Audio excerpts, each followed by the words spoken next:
Welcome to the Progressive Radio News Hour. I'm Steve Lenman.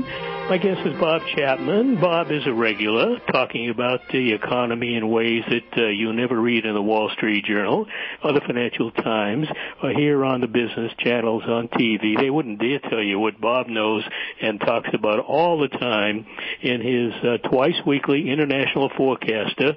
And I say it all the time. I mean, it is a font of insider information. A lot of it never comes out at all. What does come out that's important usually is weeks, months after Bob talks about it, and it's much more consequential when he does than when it comes out after the fact, which is usually the case when anything important comes out. Anyway, Bob, welcome back. Well, thank you very much. It's very nice to be here again. Oh, it's great to have you. What's the latest scuttle? But we have this new mortgage settlement deal.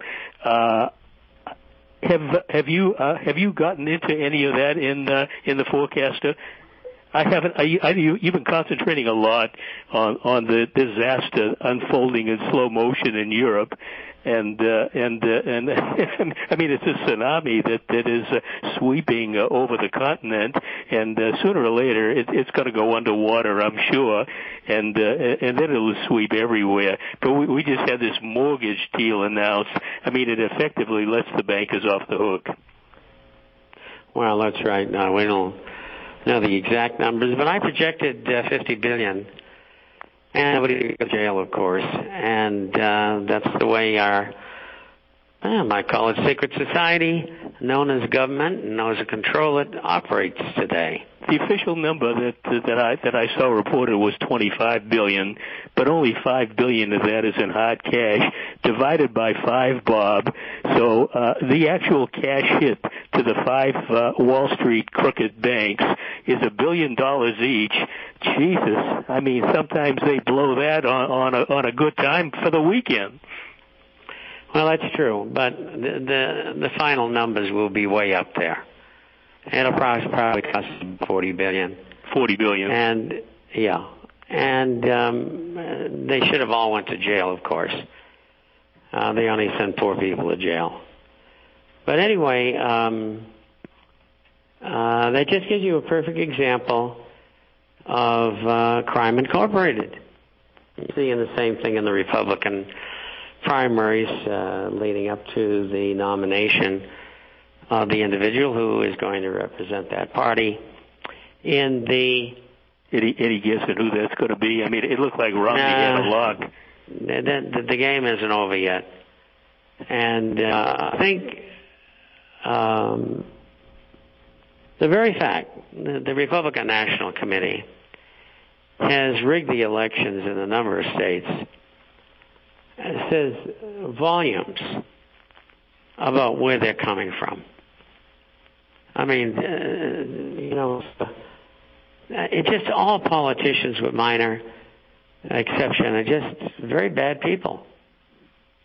And they get very bad people to go along with them. And, I mean, they even get people on tape giving out ballots to dead people. And so, and there's been far more than that. You all know what it is. You read it. And, absolutely. Bob, the answer, unless it's Ron Paul, forget it. And it doesn't make any difference. Yeah, Paul.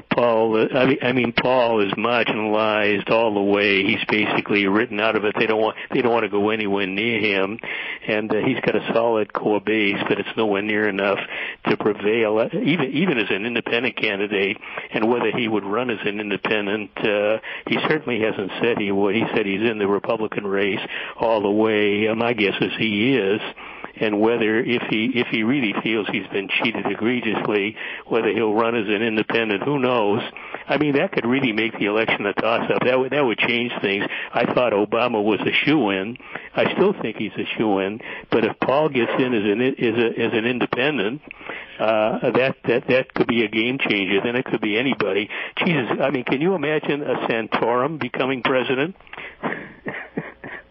No, I can't. I simply can't imagine that. I think Romney is Wall Street's man, but so is Obama. So, flip a coin, either one. I'm certain Wall Street would be happy with either one of them. And the game will go on. And the dirty game will go on. The same dirty game that's going on now. It really is outrageous. By the way, on rigged elections, it's been a while. 3-4 years ago, I wrote a detailed article on the grand theft in the 2000 and 2004 presidential elections.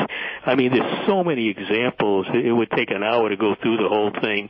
But the bottom line is that the fraud, the rigging of the system is so extreme that the idea that America can have an election and call it free and open is a gross travesty. It doesn't exist. It won't exist in November.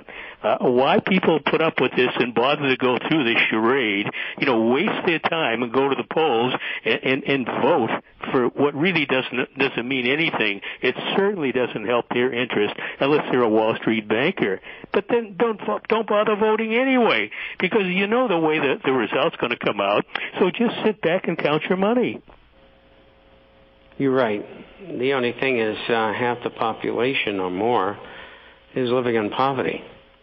Oh, that's exactly right. Collecting food stamps and goodness knows what other benefits.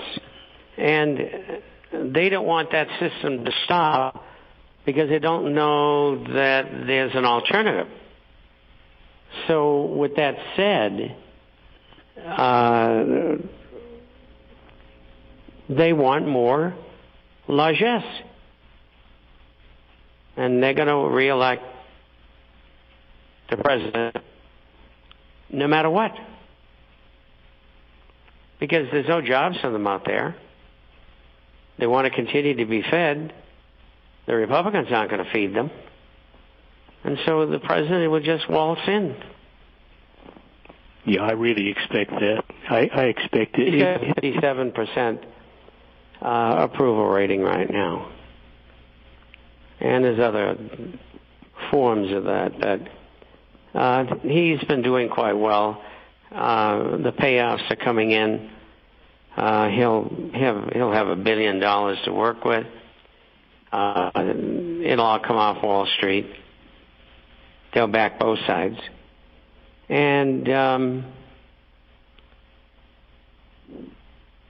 Federal Reserve is doing everything they can to accommodate him. And that's why they drag their feet on implementing QE3. They should have put it into operation last September. But this was their agenda. When will they start it? If they do, probably in June, which you'll have the economy booming. 7 to 7.25% unemployment on U3. They're going to give it the whole Megillah. And they're lining it up right now. So the rest of it's a song and dance, unless Ron Paul was the nominee, and he would give him a run for his money, and perhaps even defeat him. And but short of that, we're going to have hyperinflation. Wages will rise less than 2%. It's not going to be good. The average family is going to see their ability to purchase things drop dramatically. Already has. Look at the tremendous increase in the last couple of months alone of the use of credit. It's tremendous. Bob, I guess maybe people think prices will go up, and they also think that maybe they won't have a job either and can't pay the bill, so who cares? Well, that's the frightening situation that goes on, and the extended 0% interest rate policy that Bernanke has basically promised to continue ad infinitum. It's a tax on savers. It's a stealth tax on savers, and of course, savers who worry about that the most are older people, retirees, and if they want to keep their money safe and not play games in the stock market, putting their money in the bank or in a money market account, they're getting nothing for it. So their basic inflation is going up much higher than the reported numbers that are all rigged. And they're seeing their purchasing power decline week after week, month after month, and seniors know it most because they feel it in things like medical expenses, even with Medicare and supplemental insurance. There are still costs, and if they don't have enough supplemental insurance, or maybe none, they really see some very, very heavy costs.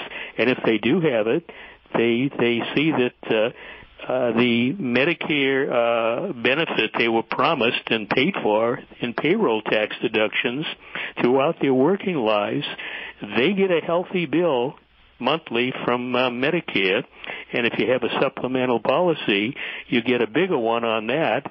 And there's no free lunch, even though way back in the 1960s when this began, the deal was you pay your insurance premiums, and when you retire, say age 65, you get your health care taken care of. Well, it didn't exactly work out the way the deal was crafted, but that's the way it always is. And then you get all the other shenanigans going on, Bob, that are causing so much harm to so many people, and it's only going to get worse ahead. And you write about it all the time. That's right. And nothing has really been done other than the creation of government jobs in welfare form or another, and that's grown exponentially. But there's been no move toward the creation of jobs, and that's what's killing the economy. And that's deliberate because they don't care about the worker. They care about the transnational corporation that next week's going to move your factory out of North Carolina and ship it to Shanghai, and 4,000 people get laid off. Boy, is that true. Is that ever true? And that's been going on for decades, and it continues to go on. And then they want to come up with new agreements that'll make things even tougher.